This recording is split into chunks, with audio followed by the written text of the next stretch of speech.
ചൂടുമായി ബന്ധപ്പെട്ട് civil defence വകുപ്പിന്റെ പേരിൽ നടക്കുന്ന വ്യാജ വാർത്തകളിൽ വഞ്ചിതരാകരുതെന്ന് സംസ്ഥാന ദുരന്ത നിവാരണ അതോറിറ്റി. ഇത്തരം വ്യാജ വാർത്തകൾ ദുരന്ത നിവാരണ നിയമം 2005 സെക്ഷൻ 54 അനുസരിച്ച് ശിക്ഷാർഹമാണ്. ഏപ്രിൽ 29 മുതൽ മെയ് 12 വരെ താപനില 45 ഡിഗ്രി മുതൽ 55 ഡിഗ്രി വരെ ഉയരും എന്നും തുറസായ സ്ഥലങ്ങളിൽ നിൽക്കരുതെന്നും ചൂടുമൂലം മൊബൈൽ ഫോണുകൾ പൊട്ടിത്തെറിക്കുമെന്നും കാറുകളിൽ ഇന്ധന ടാങ്കുകൾ മുഴുവനായി നിറയ്ക്കരുത് എന്നു തുടങ്ങിയ നിർദ്ദേശങ്ങൾ അടങ്ങിയ വാട്സാപ്പ് വാർത്തയാണ് പ്രചരിക്കുന്നത്.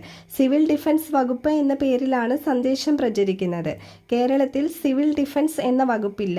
കേരളത്തിലെ സിവിൽ ഡിഫൻസ് അഗ്നിരക്ഷാ സേനയുടെ കീഴിൽ പ്രവർത്തിക്കുന്ന ഒരു സന്നദ്ധ സേനയാണ്. ഒഫീഷ്യൽ അറിയിപ്പുകൾക്കും മുന്നറിയിപ്പുകൾക്കും സംസ്ഥാന ദുരന്ത നിവാരണ അതോറിറ്റിയുടെ ഒഫീഷ്യൽ പേജുകൾ, വെബ്സൈറ്റ് എന്നിവ സന്ദർശിക്കുക.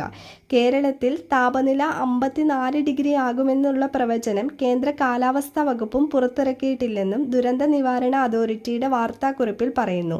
പുതിയൊരു വാർത്തയുമായി വീണ്ടും കാണാം.